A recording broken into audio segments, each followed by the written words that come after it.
Nestle's Optifast meal replacement shakes are being touted as a treatment for type 2 diabetes, according to a study part-authored by the University of Sydney.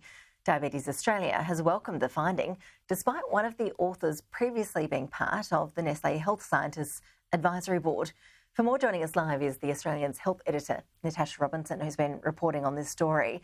Natasha, I assume that in your role, plenty of health-focused studies will be passing over your desk every day. Just talk to us about the red flags that this one raised for you.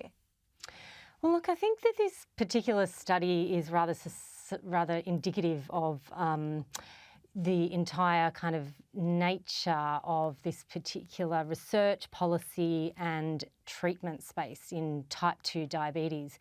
It's a very legitimate study, but it does have some aspects to it which raise certain questions of independence, mainly in that Nestle donated the shakes for this study. This study was aiming to reverse, or what they say, put into remission, type 2 diabetes, and it replicated a British study which did the same thing, also using shakes. But of course, the thing is that this is actually very much possible without, Nestle products or any kind of product at all, using low-carb diets, which is a very successful way for many people of reversing or putting pre-diabetes or even type 2 diabetes into remission. So the question is, why did they go down this route of using Nestle Optifast shakes donated by the company? What were the company's interests in donating those shakes? They don't do it purely for altruistic reasons, I would hesitate to say. And there were also some issues of disclosure in terms of connections in previous time with some of the authors with Nestle and with certain foundations that push low GI foods that then appear on Nestle's website. So there's issues of independence in these particular studies, but on a wider sense, across the whole industry, because this is essentially a chronic disease that affects hundreds of thousands of Australians, but is essentially reversible. So the wider question here is, why are we focusing on treatment, focusing on products, focusing on medicines, rather than actually, focusing on dietary methods that may do exactly the same thing? Because, Natasha, you've done a series of pieces now on type 2 diabetes in Australia, and essentially you found that this country has a long way to go in terms of the way that we're tackling this as a growing problem.